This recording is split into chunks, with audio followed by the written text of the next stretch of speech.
महाराष्ट्रात विधानसभा निवडणुकीचा निकाल जाहीर झाला असून या निवडणुकीत महायुतीने सर्वाधिक जागा जिंकल्या आहेत, तर काँग्रेसला राज्यात मोठा धक्का बसलाय.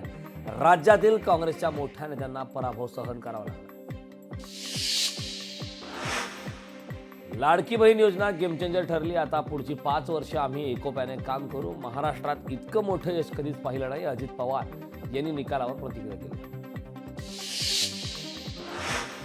महाराष्ट्राच्या प्रगतीसाठी कार्यरत राहणार. पंतप्रधान नरेंद्र मोदींनी विजयानंतर पोस्ट केले. राज्यातील जनतेने दाखवलेल्या विजयाबद्दल आभार देखील मानले. कोरोना काळात माझा ऐकणारा महाराष्ट्र, माझ्यासोबत जनता असं वागली यावर विश्वास नाही. जनतेला हा निकाल खरंच पटलाय का? उद्धव ठाकरेंनी निकालावर प्रतिक्रिया दिली.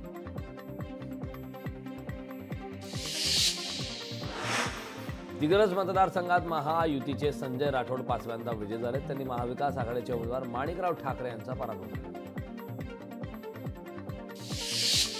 निकालानंतर महायुतीमध्ये आनंदाचं वातावरण निर्माण झालं. त्यामुळे फडणवीस आणि बावनकुळेंनी स्वतः जलेबी बनवण्याचा आनंद घेत जल्लोष साजरा केला.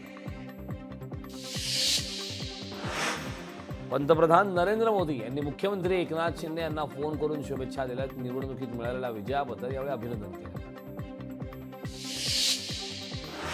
रिसोड विधानसभा मतदारसंघात काँग्रेसचे अमित झनक विजयी झाले. त्यामुळे कार्यकर्त्यांनी जल्लोष केला. कोपरी पाचपखाडीमधून एकनाथ शिंदे यांचा विजय झाला, तर केदार दिघे यांचा पराभव झाला.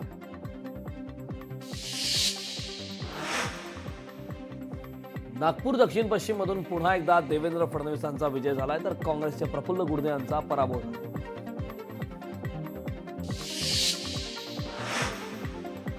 महाराष्ट्रात विधानसभा निवडणुकीच्या निकालावर ठाकरेंच्या शिवसेनेचे खासदार संजय राऊतांनी पहिली प्रतिक्रिया दिली. हा जनतेचा कौल नाही, यात काहीतरी गडबड आहे आणि मोठी गडबड आहे असं देखील राऊतांनी.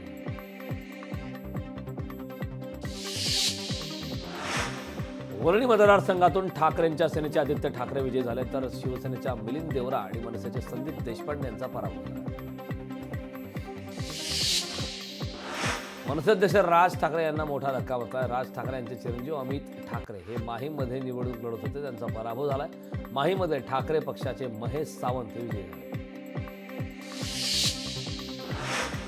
श्रीवर्धनमधून राष्ट्रवादीच्या आदिती तटकरे विजयी झाले आहेत, तर राष्ट्रवादी शरद पवार पक्षाचे अनिल नवगणे यांचा पराभव झाला. अणुशक्तीनगरमध्ये अजित पवार यांच्या राष्ट्रवादीमधून सना मलिक विजयी झाल्या आहेत, तर राष्ट्रवादी शरद पवार पक्षाचे सुरेश खाडे यांचा पराभव झाला. जामनेरमधून भाजपाचे गिरीश महाजन विजयी झाले, तर राष्ट्रवादी शरदचंद्र पवार पक्षाचे दिलीप खोडपे यांचा पराभव झाला.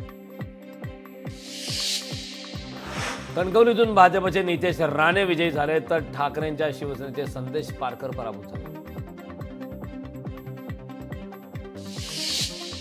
नाशिक पश्चिम मध्ये भाजपच्या सीमा हिरे विजयी झाले आहेत, तर शिवसेनेचे सुधाकर बडगुजर यांचा पराभव झाला. नाशिक पूर्व मध्ये भाजपचे राहुल ढिकले यांचा विजय झाला आहे, तर शरद पवार यांच्या राष्ट्रवादीचे गणेश गीते पराभूत झाले. लातूर ग्रामीण मध्ये काँग्रेसचे धीरज देशमुखांचा पराभव झाला, तर भाजपचे रमेश कराड विजयी झाले. शिर्डीतून भाजपचे राधाकृष्ण विखे पाटील विजयी झाले आहेत, तर काँग्रेसचे प्रभावती घोगरे यांचा पराभव झाला. अचलपूरमधून परिवर्तन महाशक्तीचे बच्चू कडू यांना पराभवाचा धक्का सहन करावा लागलाय, तर भाजपचे प्रवीण तायडे विजयी झाले. डहाणूमध्ये माकपाचे विनोद निकोले विजयी झाले आहेत, तर भाजपाचे विनोद मेडा यांचा पराभव झाला. अकोला पश्चिममधून साजिद खान विजयी झाले आहेत, तर भाजपचे विजय अग्रवाल पराभूत झाले.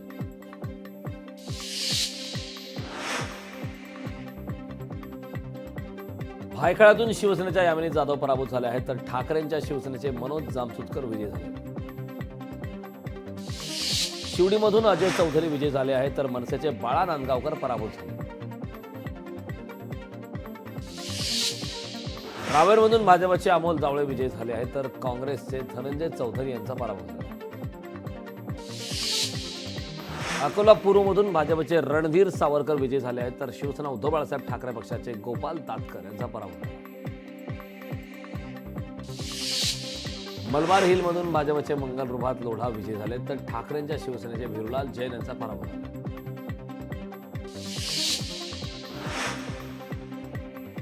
कोल्हापूर दक्षिणमधून भाजपचे अमल महाडिक विजयी झाले, तर काँग्रेसच्या ऋतुराज पाटील यांचा पराभव झाला. यामुळे आता सतेज पाटलांना मोठा धक्का बसला.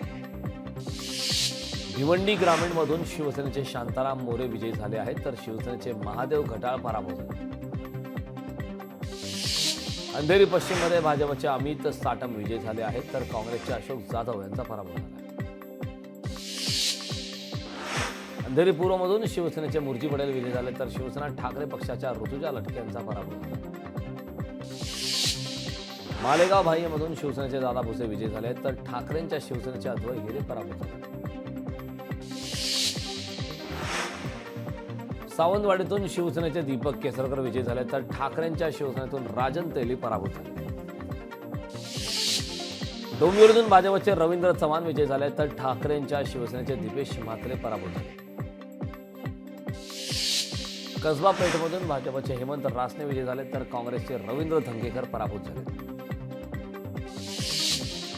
सिन्नरमधून अजित पवार यांच्या राष्ट्रवादीचे माणिकराव कोकाटे विजयी झाले, तर राष्ट्रवादी शरद पवार पक्षाचे उदय सांगळे पराभूत झाले. उल्हासनगरमध्ये ओमी कलानी यांचा पराभव करत कुमार आयलानी यांचा विजय झाला. तब्बल 30,754 मतांनी विजय झाला. दौंडमध्ये भाजपचे राहुल कुल विजय झाले, तर राष्ट्रवादी शरद पवार पक्षाचे रमेश थोरात पराभूत झाले.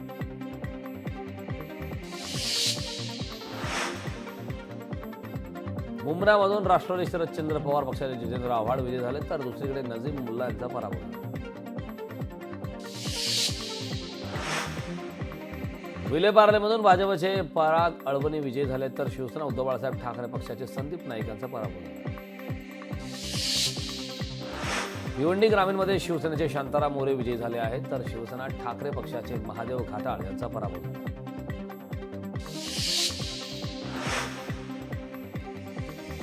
बोरिवलीतून भाजपचे संजय उपाध्याय विजयी झाले, तर ठाकरेंच्या शिवसेनेचे संजय भोसले यांचा पराभव झाला.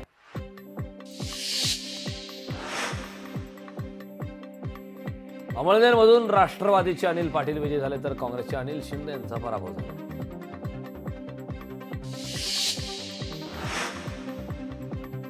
जालन्याच्या मतदारसंघातून शिवसेनेचे अर्जुन खोतकर विजयी झाले, तर कैलास गोरंट्याल यांचा पराभव झाला.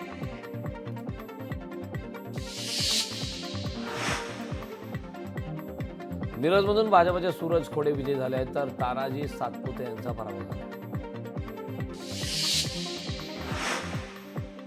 मानखुर्द शिवाजीनगरमधून अजित पवार यांच्या राष्ट्रवादीचे नवाब मलिक पराभूत झाले, तर राष्ट्रवादी शरद पवार पक्षाचे अबू आझमी विजयी झाले.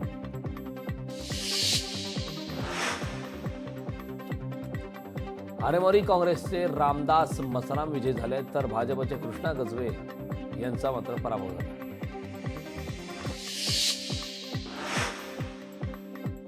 वसईमध्ये हितेंद्र ठाकूर हे पराभूत झालेले आहेत, तर भाजपच्या स्नेहा दुबे विजयी झाले.